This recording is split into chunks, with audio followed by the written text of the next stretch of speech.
Topic है आज का अपना गंगा नदी। गंगा नदी के बारे में हम आज पढ़ेंगे। शुरू करते हैं गंगा नदी के बारे में। सबसे पहले इसका एक छोटा सा डायग्राम, मैप हम लेते हैं, इंडिया का मैप।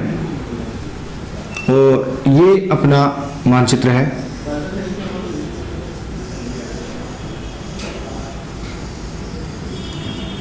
भारत का ये हमने बना लिया है मैप इंडिया का, ठीक है। यही इसी मैप में हम गंगा नदी को देखेंगे कि कहाँ से निकलती है, किस ओर जा रही है, और फिर हम एक अलग डायग्राम उसका बनाएंगे कि ये उसकी सहायक नदियाँ हैं, सहायक नदियों को पढ़ने के लिए, ठीक है। पहले सबसे पहले गंगा की बात करते हैं, तो इसके कुछ फैक्ट्स हैं वो मैं आपको बता देता हूँ। जैसे गंगा नदी जो है वो भारत की सबसे पवित्र नदी है। गंगा को भारत की सबसे पवित्र नदी माना जाता है। इस गंगा नदी के जल में कभी भी कीड़े नहीं लगते, कभी भी पानी में कीड़े विकसित नहीं हो पाते। क्यों नहीं हो पाते? क्योंकि इसके जल में एक विषाणु पाया जाता है, बैक्टीरियोफेज।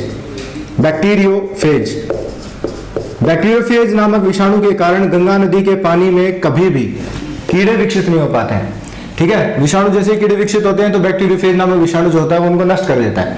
अगली इस गंगा नदी के बारे में एक फैक्ट और आपको याद रखना है कि नवंबर 2008 में गंगा को भारत की राष्ट्रीय नदी घोषित किया गया था। राष्ट्रीय नदी, तो आपसे पूछा जाए कि भारत की राष्ट्रीय नदी कौन सी है, तो गंगा। और गंगा को राष्ट्रीय नदी घोषित किया गया था तो नवंबर 2008 में इसे भारत की राष्ट्रीय नदी घोषित कर दिया गया था। अगली बात करते हैं, गंगा नदी जो है वो भारत में उत्तराखंड राज्य से आती है। तो यहाँ ये देश है नेपाल, और इस नेपाल से अगर हम पीछे चले पश्चिम दिशा की ओर यहाँ पर, तो यहाँ जो राज्य है अपना उत्तराखंड, इसी उत्तराखंड राज्य से नदी आती है गंगा। और उत्तराखंड राज्य में दो जलधाराएं होती हैं, एक अलकनंदा और एक भागीरथी। आगे हम उनके बारे में चर्चा करेंगे। अभी हम छोटा सा एक इसका मैप पढ़ रहे हैं कि इसका प्रवाह कैसा होता है। तो देखो, सबसे पहले ये चलती है उत्तराखंड राज्य से, और उत्तराखंड राज्य के बाद ये आ जाती है उत्तर प्रदेश में, उत्तर प्रदेश के बाद चली जाती है बिहार में, और बिहार के बाद ये आ जाती है पश्चिम बंगाल में, ठीक है। 4 स्टेट विशेष है। झारखंड की उत्तरी सीमा से होकर ये नदी प्रवाहित होती है, और फिर ये नदी आ जाती है यहाँ पर। एक इसकी शाखा चली जाएगी बांग्लादेश में, यहाँ पर ये बांग्लादेश है, ध्यान रखें। और एक इसकी शाखा पश्चिम बंगाल से होते हुए पश्चिम बंगाल में ही ये सीधी चली जाती है बंगाल की खाड़ी में, ठीक है। इस प्रकार से गंगा नदी जो है वो प्रवाहित होती है। तो देखो, सबसे पहले यहाँ पर ये राज्य है उत्तराखंड, यू लिखा है उत्तराखंड। उत्तराखंड के बाद ये नदी आ गई यूपी में, यूपी के बाद आगे चली जाती है बिहार, और बिहार के बाद ये आ गई वेस्ट बंगाल पश्चिम बंगाल में, ठीक है। पश्चिम बंगाल में आने के बाद इसकी 2 शाखाएं होती है। एक शाखा होती है जिसका नाम होता है भागीरथी, और दूसरी शाखा होती है हुगली पश्चिम बंगाल में प्रवाहित होती है, और पश्चिम बंगाल में प्रवाहित होते हुए चली जाती है बंगाल की खाड़ी। यहाँ अपनी खाड़ी आ जाएगी, बंगाल खाड़ी। और ये जो भागीरथी है वो यहाँ से नदी आती है एक ब्रह्मपुत्र, और ब्रह्मपुत्र में जाकर मिल जाएगी गंगा बांग्लादेश में जाने के बाद। और बांग्लादेश में ये भी आपको याद रखना है कि भागीरथी जो जाती है बांग्लादेश में, तो इसका नाम यहाँ पर पद्मा हो जाता है भागीरथी का। तो प्रश्न ये भी आता है कि गंगा नदी को बांग्लादेश में किस नाम से जाना जाता है, तो पद्मा के नाम से जाना जाता है। ये आपको याद रखना है। तो देखो, सिंपल सी बात है। सबसे पहले यहाँ पर राज्य है उत्तराखंड, फिर उत्तर प्रदेश, फिर बिहार, पश्चिम बंगाल में 2 शाखाएं, एक भागीरथी और एक हुगली, और फिर ये चली जाती है बंगाल की खाड़ी में। और यहाँ एक डेल्टा बनता है, ये आपको विशेष याद रखना है। प्रश्न काफी बार ये आता है कि जो सुंदरवन डेल्टा है वो कौन सी नदियां बनाती है, तो गंगा और ब्रह्मपुत्र। लेकिन प्रश्न ये नया क्वेश्चन है, ध्यान रखें। यहाँ जो ब्रह्मपुत्र नदी है वो अंतिम रूप से मेघना का नाम होता है उसका, जब वो बंगाल खाड़ी में गिरती है, यानी ब्रह्मपुत्र नदी मेघना के नाम से बंगाल खाड़ी में जाती है। और यहाँ अपनी ये जो नदी है, ये वाली जो पश्चिम बंगाल से आ रही है, इसका नाम है हुगली। तो जो सुंदरवन का डेल्टा बनता है वो कौन सी 2 नदियों के बीच में बनता है, एक हुगली है और दूसरी है मेघना। ध्यान रखें, सुंदरवन का जो डेल्टा है गंगा ब्रह्मपुत्र नदियों के द्वारा निर्मित होता है। लेकिन प्रश्न अगर ये पूछा जाए कि कौन सी नदियों के बीच में ये डेल्टा है, तो वहां अपना आंसर होगा मेघना और हुगली। तो ये तो गंगा नदी का एक सामान्य स्ट्रक्चर है। इसके बाद आगे हम बात करते हैं, तो हमने गंगा नदी के बारे में बात की थी, तो ये भारत की सबसे लंबी नदी भी होती है। अगर प्रश्न आए कि भारत की सबसे लंबी नदी कौन सी है, तो गंगा नदी की जो कुल लंबाई है वो होती है 2525 किलोमीटर। 2525 725 किलोमीटर, ये गंगा की कुल लंबाई है। अगर हम बात करें राज्यों के आधार पर, तो सबसे पहले अपने पास राज्य है उत्तराखंड, जहां पर गंगा नदी की लंबाई होती है 110 किलोमीटर। और इससे आगे चलते हैं, नेक्स्ट स्टेट जो है उत्तर प्रदेश राज्य आता है। उत्तर प्रदेश राज्य में इसकी लंबाई होती है 1450 किलोमीटर। और फिर राज्य आ जाता है बिहार, बिहार में इसकी लंबाई होती है 445 किलोमीटर। और लास्ट राज्य है वेस्ट बंगाल, पश्चिम बंगाल, यहाँ पर इसकी लंबाई होती है 520 किलोमीटर। इस प्रकार इन चारों राज्यों में गंगा नदी की लंबाई होती है। और टोटल इसकी जो लेंथ है, लंबाई, वो होती है 2525, भारत की सबसे लंबी नदी। 4 राज्यों के अंतर्गत ये नदी जो है वो प्रवाहित होती है। तो ये तो गंगा नदी का एक सामान्य स्ट्रक्चर हमने देखा है। आप देख लें इस प्रकार से इसका प्रवाह है। आगे हम गंगा के साथ साथ इसकी जो सहायक नदियां हैं उनके बारे में चर्चा करेंगे, पढ़ेंगे। चलो शुरू करते हैं, इससे आगे अपने का जो पाठ है।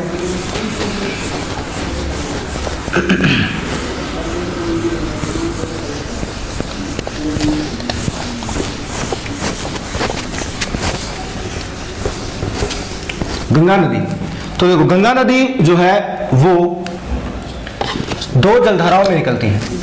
एक जलधारा यहां से आई, इसका नाम है भागीरथी, भागीरथी, ठीक है।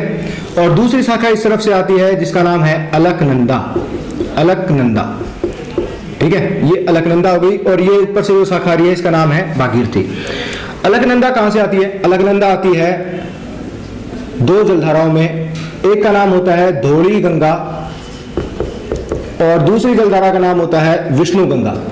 ध्यान रखें, अलकनंदा 2 जलधाराओं में आती है, धौली गंगा और दूसरी का नाम है विष्णु गंगा। तो धौली गंगा और विष्णु गंगा ये दोनों कहां से आती हैं? तो ये एक स्थान होता है यहां उत्तराखंड में जिसका नाम है सतोपथ, सतोपथ हिमनद। तो सतोपथ हिमनद से चलकर 2 जलधाराएं आती हैं, एक धौली गंगा और दूसरी का नाम होता है विष्णु गंगा। धौली गंगा और विष्णु गंगा दोनों मिलती कहां पर हैं? तो एक स्थान होता है उत्तराखंड में जिसका नाम होता है विष्णु प्रयाग। ध्यान रखें, विष्णु प्रयाग। तो विष्णु प्रयाग में ये दोनों नदियां मिल जाती हैं, धौली गंगा और विष्णु गंगा, और निर्माण कर लेती हैं अलकनंदा का। फिर अलकनंदा नदी आगे चलती है।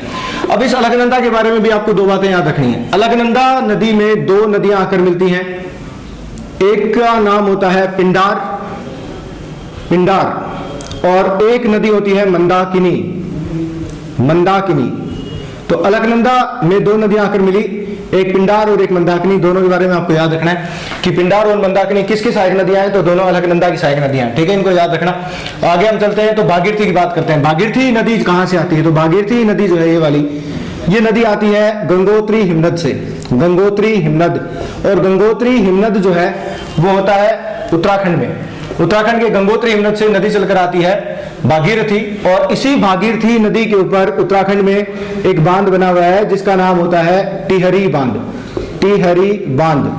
टिहरी बांध की विशेषता है कि यह भारत का सर्वाधिक ऊंचाई पर स्थित बांध है, जबकि भारत का सबसे ऊंचा जो बांध होता है वो होता है भाखड़ा बांध, जो बिलासपुर हिमाचल प्रदेश में बना है सतलज नदी के ऊपर। 226 मीटर उसकी ऊंचाई होती है। और टिहरी क्या विशेषता होती है कि टिहरी की विशेषता है कि ये भारत में सर्वाधिक ऊंचाई पर स्थित बांध होता है। तो दोनों में ये अंतर है। और फिर अलकनंदा और ये भागीरथी दोनों नदियां यहाँ पे आ गई। और यहाँ जो स्थान आता है उसका नाम होता है देवप्रयाग। ध्यान रखें, स्थान का नाम, इसका नाम है देवप्रयाग। और देवप्रयाग में अलकनंदा और भागीरथी दोनों मिल जाती हैं और मिलकर निर्माण कर लेती हैं गंगा का। मतलब ये दोनों मिलती हैं और मिलने के बाद जब ये नदी आगे चलती है तो इसका नाम होता है गंगा। और इस प्रकार से ये गंगा नदी फिर आगे चलना शुरू कर देती है और लास्ट में पहुंच जाती है पश्चिम बंगाल राज्य में। जो ग्रीन लाइन हमने बनाई है ये मुख्य अपनी गंगा नदी है, ध्यान रखना, ये मुख्य नदी है गंगा। ये बना ली है हमने गंगा नदी का स्ट्रक्चर। ये गंगा नदी है अपनी, और ये आगे लास्ट में वेस्ट बंगाल, पश्चिम बंगाल राज्य में पहुंच जाती है। और पश्चिम बंगाल राज्य में पहुंचने के बाद, इससे पहले हम थोड़ी चर्चा करेंगे इसके ऊपर।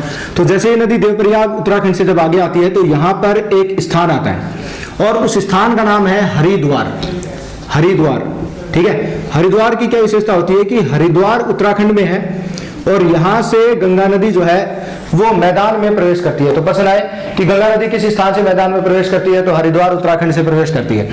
फिर ये नदी चली गई आगे पश्चिम बंगाल में। पश्चिम बंगाल में पहुंचने के बाद इस नदी के ऊपर एक बांध बना है, इंपोर्टेंट बांध होता है, एग्जाम में काफी आता है, फरक्का, फरक्का बांध पश्चिम बंगाल में बना हुआ है, गंगा नदी के ऊपर, वेस्ट बंगाल में। और फरक्का बांध जो है ये भारत और बांग्लादेश दोनों देशों के बीच में विवाद का कारण भी रहता है। फिर इसके बाद पश्चिम बंगाल में गंगा नदी की 2 शाखाएं होती हैं और एक शाखा इसके आगे चली जाती है इधर बांग्लादेश की ओर, ये बांग्लादेश में चली गई और आगे जाकर ये किससे मिलेगी, ब्रह्मपुत्र से मिलेगी। तो ये ब्रह्मपुत्र आ रही है इस तरफ से, ठीक है, ये ब्रह्मपुत्र। तो ब्रह्मपुत्र में जाकर मिल गई ये गंगा की कौन सी शाखा, भागीरथी। ये जो शाखा जा रही है यहाँ पर, इसका नाम हो गया भागीरथी। और भागीरथी का बांग्लादेश में क्या नाम हो जाता है, इसे बांग्लादेश में कहते हैं पद्मा, ठीक है, ये नाम याद रखना है। और पश्चिम बंगाल से इसकी दूसरी शाखा एक चलती है यहाँ से, जो पश्चिम बंगाल में ही प्रवाहित होती है और पश्चिम बंगाल में प्रवाहित होते हुए लास्ट में चली जाती है बंगाल की खाड़ी में। यहाँ पर खाड़ी आ जाएगी बंगाल खाड़ी, ठीक है। और इस ये जो शाखा है इसका नाम है हुगली। हुगली, कोलकाता शहर इसी हुगली नदी के ऊपर है, कोलकाता बंदरगाह हुगली नदी पर होता है, जो भारत का एकमात्र नदीय बंदरगाह भी होता है। मतलब नदी की सहायता से ये सागर से जुड़ा हुआ है। और इधर ये नदी जो आ रही है, नाम इसका लिखा था यहाँ पर ब्रह्मपुत्र, और ब्रह्मपुत्र लास्ट में मेघना के नाम से चली जाती है बंगाल की खाड़ी में। और इन दोनों नदियों के बीच में यहाँ जो डेल्टा बनता है उसे कहते हैं सुंदरवन, सुंदरवन का डेल्टा। तो सुंदरवन का डेल्टा कौन सी नदियों के बीच में आया, मेघना और हुगली, दो है ब्रह्मपुत्र गंगा, दोनों के द्वारा ये डेल्टा बनता है, जो विश्व का सबसे बड़ा डेल्टा है। इस सुंदरवन डेल्टा की आकृति के बारे में बात करें तो ये चाप की आकृति में होता है। ये भी आपको याद रखना है कि सुंदरवन का जो डेल्टा है इसकी आकृति कैसी है, तो इसकी आकृति होती है चाप के समान, ठीक है। अब इससे आगे चलते हैं। तो अगली हम बात करें यहाँ पर गंगा नदी के बारे में, तो यहाँ एक शहर होता है इलाहाबाद, इलाहाबाद, ठीक है, इसको याद रखेंगे आप, इलाहाबाद शहर है। इलाहाबाद से लेकर और हुगली नदी पर एक स्थान होता है कोलकाता के बाद, स्थान का नाम होता है हल्दिया। याद रखें कौन सा स्थान है, हल्दिया। तो हल्दिया तक यानी इलाहाबाद से लेकर हल्दिया तक एक जलमार्ग संचालित होता है जिसे हम कहते हैं राष्ट्रीय जलमार्ग संख्या 1। ये भी आपको याद रखना है, नेशनल वाटरवे फर्स्ट। तो नेशनल वाटरवे फर्स्ट जो है वो कहां से कहां तक है, इलाहाबाद। इलाहाबाद से कहां तक, हुगली नदी पर स्थित स्थान होता है हल्दिया, यहां तक ये होता है, ठीक है। हल्दिया, इलाहाबाद, प्रयाग भी इसको कहते हैं, उत्तर प्रदेश में होता है और गंगा यमुना के संगम पर है। हल्दिया हुगली नदी पर है पश्चिम बंगाल में, कोलकाता का सहायक बंदरगाह भी ये होता है हल्दिया। और यहां तक ये जो जलमार्ग है इलाहाबाद से हल्दिया तक वो संचालित होता है राष्ट्रीय जलमार्ग संख्या 1। इसकी कुल लंबाई होती है 1620 किलोमीटर, जो भारत का सबसे लंबा राष्ट्रीय जलमार्ग होता है। भारत में कुल 6 राष्ट्रीय जलमार्ग है। तो ये जो राष्ट्रीय जलमार्ग संख्या 1 है, नेशनल वाटरवे फर्स्ट, इलाहाबाद से हल्दिया तक जाता है, गंगा नदी में संचालित है, 1620 किलोमीटर इसकी कुल लंबाई होती है। अब बात करते हैं गंगा की सहायक नदियों के बारे में कि गंगा की प्रमुख सहायक नदियां कौन कौन सी हैं, ठीक है, उनके बारे में बात करते हैं। और एक इसके बारे में हम और चर्चा करें तो इसके किनारे जो बसे हुए देश राज्य हैं अपने, उनके या शहर है, उनकी भी बात करते हैं। तो चलो पहले इसकी सहायक नदियां लेते हैं। सहायक नदियों की बात करें तो सबसे पहले यहाँ पर स्थान आता है यमुनोत्री हिमनद, गंगा के पश्चिम में यमुनोत्री हिमनद। और यमुनोत्री हिमनद उत्तराखंड में ही है जहां से नदी चलती है यमुना, इस गंगा के समांतर ही, और ये पहुंचती है, स्थान का नाम मैंने आपको बताया था इलाहाबाद, यहाँ इलाहाबाद है, ठीक है। इलाहाबाद का दूसरा नाम प्रयाग होता है, ठीक है। तो ये इलाहाबाद में आ जाती है यमुना नदी और यहाँ आने के बाद ये मिल जाती है किससे, गंगा से। तो ये यमुना नदी है, ध्यान रखना, ब्लैक हमने इसको बनाया है और ये यमुना नदी है। यमुना की विशेषताएं तो देखो, पहली यमुना की विशेषता है कि यमुना नदी जो है वो गंगा में पश्चिम दिशा से या हम कहें दाएं तट से आकर गंगा में मिलने वाली, पश्चिम दिशा से आकर मिलने वाली तो एकमात्र सहायक नदी होती है। कौन सी, नर्मदा, ये जो यमुना नदी है अपनी, ये, ठीक है। और इसी यमुना नदी के किनारे एक शहर बसा होता है दिल्ली, और इसी यमुना और गंगा किनारे पर शहर बसा हुआ है इलाहाबाद, जिसे प्रयाग के नाम से भी जाना जाता है। अगली बात है कि यमुना जो है वो हम भारत की कहते हैं या कहते हैं गंगा की सबसे बड़ी सहायक नदी है। प्रश्न है कि भारत की सबसे बड़ी सहायक नदी कौन सी है, तो वो भी यमुना है। और बात करें गंगा की कि गंगा की सबसे बड़ी सहायक नदी कौन सी है, तो वो भी यमुना है। जैसे सिंधु की सबसे बड़ी सहायक नदी होती है चिनाब, वैसे। चलो अगली बात करते हैं, इस यमुना की सहायक नदी होती है बाणगंगा। और बाणगंगा नदी जो है वो पहाड़ियां होती हैं, बैराट पहाड़ियां होती हैं जयपुर में, राजस्थान राज्य में। राजस्थान के जयपुर से बैराट स्थान होता है और वहां से चलकर एक नदी आती है बाणगंगा।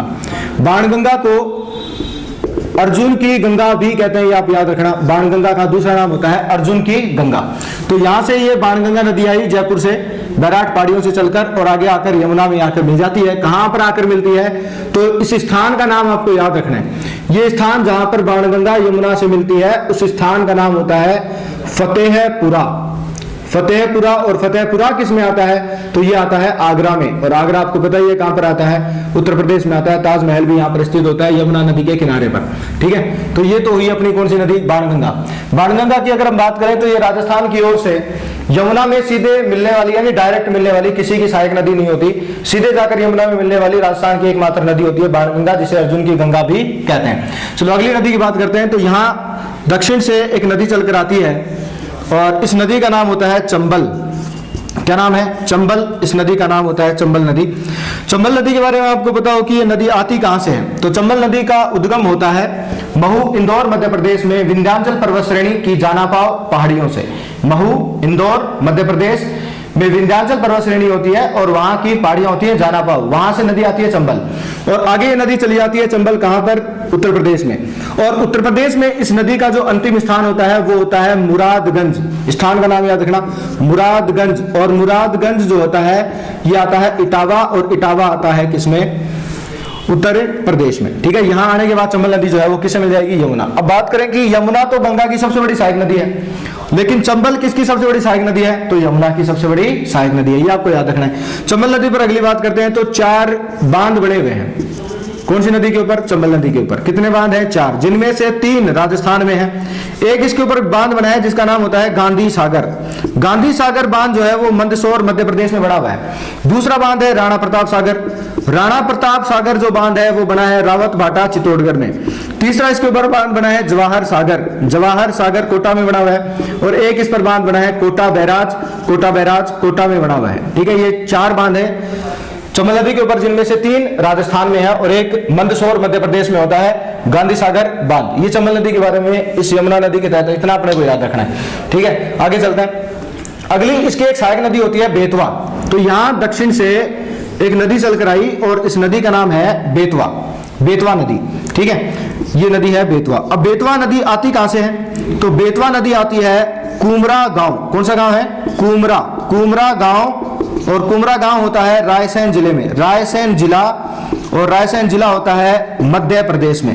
कुमरा गांव, रायसेन जिला, मध्य प्रदेश से नदी चलकर आई बेतवा। और ये बेतवा नदी आगे चली जाती है और यहां आगरा उत्तर प्रदेश के अंदर एक स्थान है हमीरपुर। कौन सा स्थान?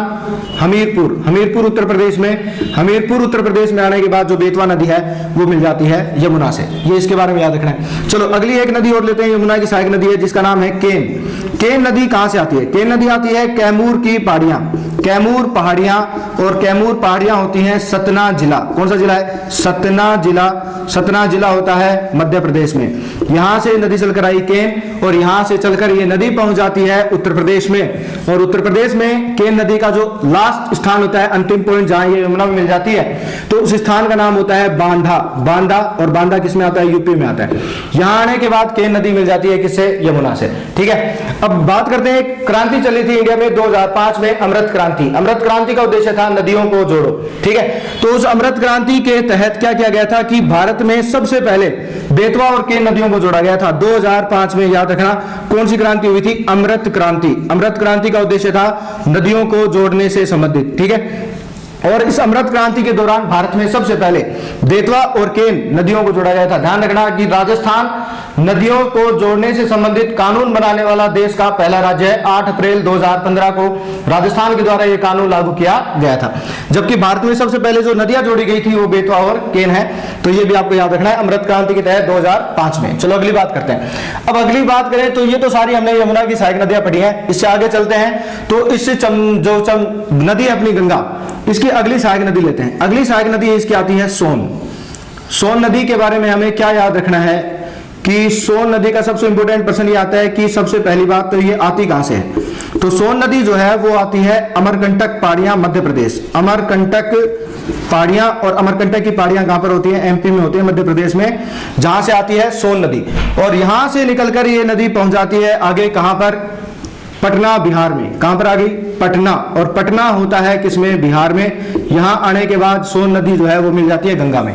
देखो ध्यान से समझो इसको कि सोन गंगा में दक्षिण दिशा से आकर मिलने वाली एकमात्र नदी कौन है? सीधी का मतलब हो गया डायरेक्ट, मतलब ये किसी की सहायक नदी नहीं है, स्वयं जाकर किसे मिल रही है? गंगा से मिल रही है, तो वो नदी होती है सोन। तो प्रश्न आए कि गंगा में दक्षिण दिशा से आकर सीधे मिलने वाली एकमात्र नदी कौन सी है? तो वो होती है सोन। चलो अगली नदी की बात करते हैं। तो यहाँ पता है आपको कि ये बिहार है, बिहार के अगर हम उत्तर में चलेंगे तो नेपाल आ जाएगा इधर, ठीक है। और नेपाल में स्थान होता है यहाँ पर गोसाईथान, माउंट एवरेस्ट नेपाल के पास। कौन सा स्थान है? गोसाईथान, और गोसाईथान होता है माउंट एवरेस्ट, और माउंट एवरेस्ट होता है नेपाल में। कहां पर है? नेपाल में, जहां से नदी आती है कोसी। अब कोसी नदी होती क्या है कि ये 7 जलधाराओं में निकलती है। कितनी जलधाराओं में निकलती है? 7 जलधाराएं इस नदी की आती हैं, और इन 7 जलधाराओं में जो इसकी मुख्य जलधारा होती है उसका नाम होता है अरुण। क्या नाम है? अरुण इसकी मुख्य जलधारा होती है, जो आगे चलकर ये मिलती है और फिर निर्माण होता है कोसी नदी का। तो इस प्रकार से ये कोसी नदी आ जाती है, ठीक है। अब कोसी नदी की सबसे बड़ी बात यह है कि कोसी नदी जो है वो भारत में हम कहें तो सबसे ज्यादा मार्ग परिवर्तन करने वाली नदी होती है। कौन सी नदी? कोसी। तो ये नदी आई कोसी, और मार्ग परिवर्तन करती है, इसी कारण से इसे क्या आती है? बाढ़ आती है। तो भारत में सबसे ज्यादा बाढ़ किस नदी से आती है? तो कोसी नदी से। इसी कारण इसको भारत का शोक भी कहते हैं और बिहार का शोक भी कहा जाता है। कौन सी नदी को? कोसी नदी को। अब अगली बात ये याद कर लो कि कोसी नदी जो है इसका जो अंतिम स्थान होता है, अंतिम स्थान होता है इसका होता है बिहार में, और बिहार में एक स्थान आता है भागलपुर, भागलपुर, और भागलपुर आता है बिहार में, जहां आने के बाद कोसी नदी मिल जाती है किससे? गंगा से, ठीक है। तो ये इसके बारे में याद रखना है। गोसाईथान, माउंट एवरेस्ट नेपाल से 7 जलधाराओं में निकलती है। मुख्य जलधारा का नाम होता है अरुण, और अंतिम स्थान होता है भागलपुर बिहार। भारत का शोक कहते हैं, बिहार का शोक कहते हैं। और अगली बात, भारत में सबसे ज्यादा मार्ग परिवर्तन करने वाली नदी है। अब देखो नेपाल से अगर हम ऊपर चले तो कैलाश मानसरोवर आ जाएगा। कौन सा स्थान आ जाएगा? कैलाश मानसरोवर। और कैलाश मानसरोवर से फिर एक नदी आ जाती है कैलाश मानसरोवर, और यहां से नदी आई घाघरा। तो ये घाघरा नदी आ गई हो, और घाघरा नदी पहुंच जाती है छपरा। स्थान का नाम याद रखना है, छपरा, और छपरा होता है बिहार में, जहां पर घाघरा नदी मिल जाती है गंगा से। ये घाघरा नदी के बारे में याद रखना है। ये इलाहाबाद का नाम मैं यहाँ लिख देता हूँ, ये नीचे यहाँ पर इलाहाबाद। इलाहाबाद का दूसरा नाम आपको पता ही है क्या होता है? प्रयाग, उत्तर प्रदेश में है, ठीक है। तो ये इलाहाबाद है यहाँ पे। अब इसे आगे चलते हैं। तो अगली नदी हम लेते हैं रामगंगा नदी। रामगंगा नदी जो है वो यहाँ से आती है। ये स्थान पॉइंट कर देते हैं यहाँ पे, रामगंगा नाम लिख देते हैं इसका। रामगंगा नदी होती है यहाँ पर, रामगंगा, रामगंगा नदी। और रामगंगा जो नदी है ये आती है कहाँ से? तो ये गढ़वाल की पहाड़ियां होती हैं उत्तराखंड में, गढ़वाल पहाड़ियां उत्तराखंड, नैनीताल, वहां से नदी आई रामगंगा। और रामगंगा नदी यहाँ पर आ जाती है कन्नौज, और कन्नौज होता है उत्तर प्रदेश में। कहाँ पर होता है? कन्नौज उत्तर प्रदेश में होता है। कन्नौज उत्तर प्रदेश में आने के बाद क्या होता है कि रामगंगा नदी मिल जाती है किससे? गंगा से, ठीक है। इस रामगंगा नदी के ऊपर एक बांध भी बना है। उस बांध का नाम आपको याद रखना है, उत्तराखंड में बना है। बांध का नाम है कालागढ़। क्या नाम है? कालागढ़ बांध। तो बांध हो गया कालागढ़, और ये जो कालागढ़ बांध है वो बना हुआ है उत्तराखंड। कालागढ़ बांध नाम याद रखना, कालागढ़ बांध होता है रामगंगा नदी के ऊपर, उत्तराखंड में बना हुआ है, ठीक है। और रामगंगा नदी का अंतिम स्थान यहाँ हमने लिख लिया, क्या नाम होता है? कन्नौज, उत्तर प्रदेश में आने के बाद गंगा में ये मिल जाती है, ठीक है। अब गंगा की एक इंपॉर्टेंट नदी और होती है गोमती नदी। ये बहुत ज्यादा इंपॉर्टेंट है, काफी इससे जो पूछा जाने वाला प्रश्न है वो ये है कि गंगा की एकमात्र सहायक नदी जिसका उद्गम मैदान से होता है, कि गंगा की एकमात्र सहायक नदी कौन सी है जिसका उद्गम मैदान से होता है? तो अपना आंसर होगा गोमती नदी। और गोमती नदी कहां से आती है? तो गोमती नदी उत्तर प्रदेश में, जिला है पीलीभीत। कौन सा जिला है? पीलीभीत जिला होता है उत्तर प्रदेश का। और इस पीलीभीत जिले के अंदर एक झील है फूलर। कौन सी झील है? फूलर झील। तो यहां से चलकर नदी आ गई कौन सी? गोमती नदी। कहां से आती है? उत्तर प्रदेश। उत्तर प्रदेश में जिला हो गया पीलीभीत, और पीलीभीत जिले की झील कौन सी है? फूलर, फूलर झील। इसको गोमत सागर भी बोलते हैं, ठीक है, फूलर झील को। यहां से चलकर ये नदी आ गई गोमती, और फिर ये पहुंच गई उत्तर प्रदेश में, और उत्तर प्रदेश में आने के बाद किससे मिल जाती है? गंगा में। उत्तर प्रदेश से ही निकलती है और उत्तर प्रदेश में ही ये किसमें मिल जाती है? गंगा में मिल जाती है। ध्यान रखना, इस गोमती नदी के ऊपर उत्तर प्रदेश में 2 शहर बसे हुए हैं, ठीक है। कितने शहर हैं? 2 शहर। एक तो होता है शहर जिसका नाम है लखनऊ, एक तो लखनऊ शहर इस नदी के ऊपर बसा हुआ है और दूसरा इस पर शहर है जौनपुर। ये दोनों ही शहर किस पर है? गोमती नदी के ऊपर है। इस रामगंगा नदी के ऊपर भी एक शहर होता है, इसका नाम आप याद रख लेना। रामगंगा नदी के ऊपर बरेली शहर है। कौन सा शहर है? बरेली। और लास्ट एक बात बता देते हैं कि गंगा नदी पर कौन कौन से शहर बसे हुए हैं। तो देखो, ऋषिकेश उत्तराखंड में गंगा नदी के किनारे पर है, हरिद्वार उत्तराखंड में गंगा नदी के किनारे पर है, वाराणसी उत्तर प्रदेश में होता है, गंगा नदी के किनारे पर है, पटना बिहार में होता है, गंगा नदी के किनारे पर है, कानपुर उत्तर प्रदेश में है, गंगा नदी के किनारे पर होता है। ठीक है, इनको आप याद रखना। और अगली बात करें तो ये जो अलकनंदा नदी है और इसकी एक सहायक नदी होती है मंदाकिनी। देखो, अलकनंदा, ये जो मंदाकिनी नदी है, इसके किनारे पर भी एक शहर होता है जिसको बोलते हैं केदारनाथ। क्या बोलते हैं? केदारनाथ। तो केदारनाथ स्थित होता है मंदाकिनी नदी के किनारे पर। और एक होता है बद्रीनाथ। बद्रीनाथ स्थित होता है अलकनंदा नदी के किनारे पर। केदारनाथ, बद्रीनाथ कंफ्यूज करने वाली बात है, थोड़ी सी ध्यान रखना कि केदारनाथ तो कौन सी नदी पर है? तो वो आता है मंदाकिनी नदी। ठीक है, और एक होता है बद्रीनाथ। तो बद्रीनाथ स्थित होता है अलकनंदा नदी के किनारे पर। तो ये गंगा नदी किनारे स्थित प्रमुख शहर होते हैं और ये एक अपना सारा मैप है गंगा नदी का। अच्छी तरीके से आप इसको पढ़ें।